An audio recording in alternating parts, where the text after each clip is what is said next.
Hi, it's me again with Corel Draw Tips and Tricks, and somebody just emailed me a question, and I just did it on one of my files. Bring an object in to another page, especially specifically a Corel Draw file. As you can see, I just have one file open.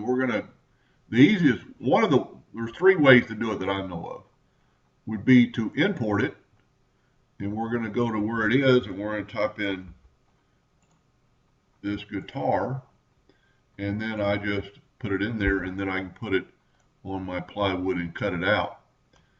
That's one way. The other way would be to go ahead and open it up instead of importing it. And then you have it, and you can select it, right click, copy, go back to your main file, right click, paste. Now it's going to put it kind of in the center of the page, so you need to move it around. But there's another way you can do that. It's kind of cool, and you might be able to use it. Go up to Windows and tile horizontally, and it's going to bring in both your Corel Draw files that you have open. And you can literally just select this guitar and just move it over to that file. Then you could, if you're through with this, you could actually X this out.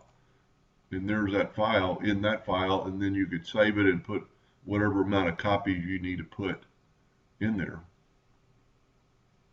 Anyway, I hope that helped them a little bit, and thank you for watching.